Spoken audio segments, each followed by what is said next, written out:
Alt season, come ho fatto in un video di inizio anno dove ho detto che molto probabilmente come si conosceva, come ce la raccontavamo negli anni passanti, questa cosa non succederà più perché comunque il mercato è cambiato, il mercato è maturo. La season, perché è molto facile,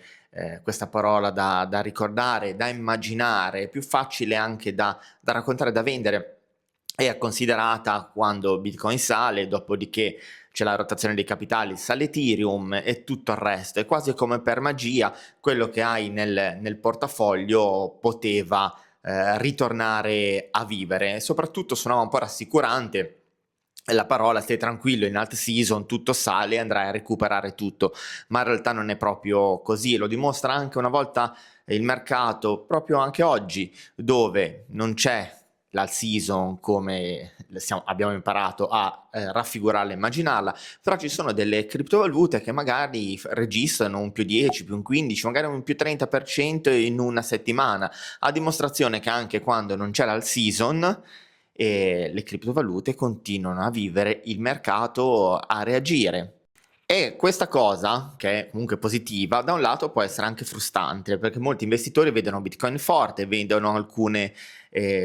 cripto salire piuttosto che altre, alcune narrative andare avanti ed altre sparire. Questa genera frustrazione, soprattutto se si ha acquistato le coin, i token, chiamiamoli come volete, progetti che ad oggi sono fermi. È facile pensare che se il tuo portafoglio non sale, allora tutto il settore è fermo, non sta salendo nient'altro e tutto salirà quando appunto ci sarà questa all season, ma non funziona così. Apri CoinMarketCap e guarda il mercato. Il mercato sta continuando ad avere i suoi vinti e i suoi vincitori, anche quando non c'è l'all season. Ricordatevi una cosa, la fede si professa in chiesa, il tifo si fa allo stadio per una squadra e non si fa per una criptovaluta. Molti tengono ancora in portafoglio delle cripto pensando che possano avere nuova luce e possano ritornare magari agli ATH passato, tifando per queste cripto come se fossero delle squadre di calcio, non capendo che stanno solo aumentando, tra virgolette, un debito e non le trattano come investimento.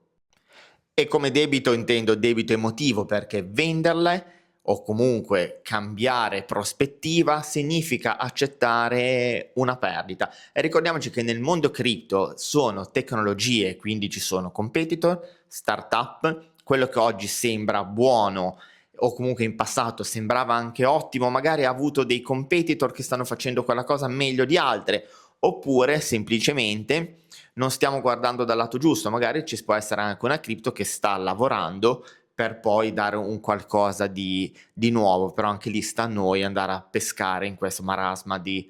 notizie, seguire attentamente tutto con mente lucida e senza essere dei tifosi. E mentre tu stai aspettando il miracolo delle all-season, il mercato sta magari premiando nuove exchange, nuove narrative, nuove token, nuove startup, nuove cripto decentralizzate e tu stai lì fermo ad aspettare.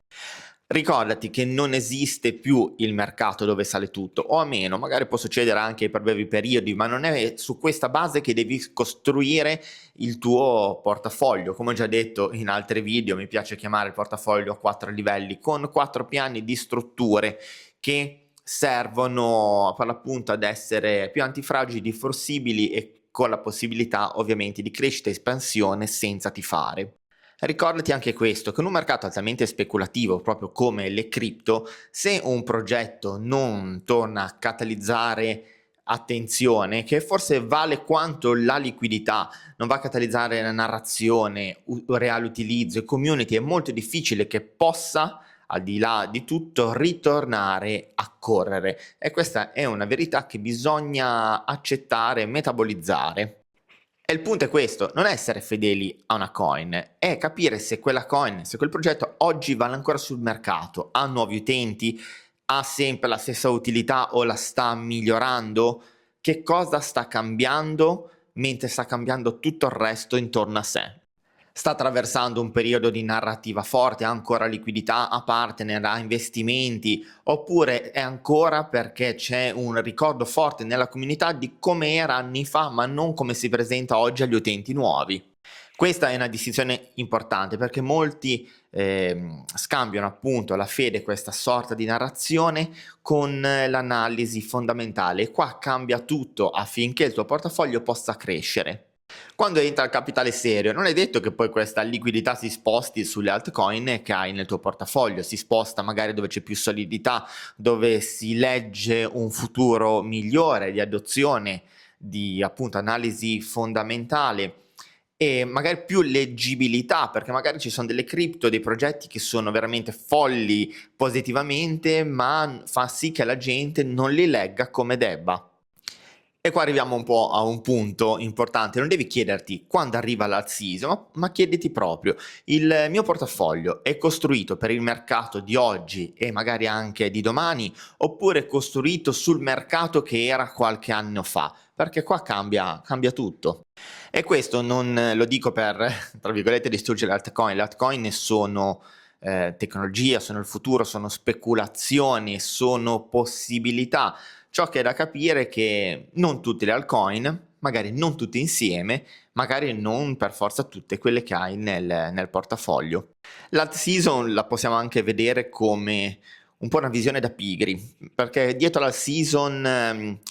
puoi evitare lo studio, ti puoi illudere di evitare lo studio, ti puoi illudere di non aver fatto errori, tanto il portafoglio recupera tutto, ti evita di stare a studiare anche sul mercato senza fare nulla. Insomma, ti rende pigro e ignorante proteggendoti dietro questa all season, ma non è così. Il mercato oggi è maturo, è più selettivo, richiede più attenzione, che non è complicato in realtà, basta avere il metodo. Il metodo lo trovi ovviamente ovunque, poi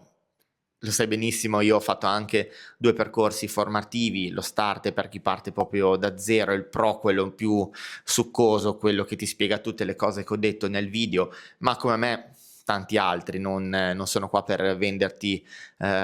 qualcosa, l'informazione è libera, puoi scegliere tu quello che vuoi. È solo per dirti, ci sono percorsi che siano gratuiti, che sono a pagamento, che ti vanno a catalizzare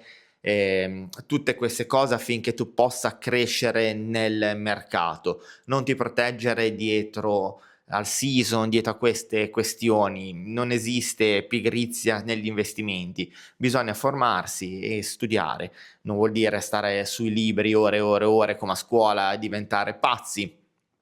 però bisogna pur iniziare da qualche parte e rimandare pensando anche solo tanto l'alt season risolve tutto è una follia. In questo momento sei posizionato dove va o pensi che andrà il capitale, oppure sei posizionato su qualcosa che ti dà un ricordo, perché dalla prima parte stai investendo, dall'altra stai tenendo nel tuo portafoglio dei cimeli storici, un po' come il museo. Quindi non sperare che il mercato torni a salvarti, non ti fare affezionarti ad un ticker, ad un progetto, investi su te stesso, sullo studio e questo poi non esula comunque da errori e da cose sbagliate, ma almeno sei un po' più consapevole e non si scelgono cose a caso. Preparati ai cicli, che ogni ciclo arriva, come ho detto prima, con i suoi vinti e i suoi vincitori e cerchiamo di avere nel portafoglio più vincitori che vinti.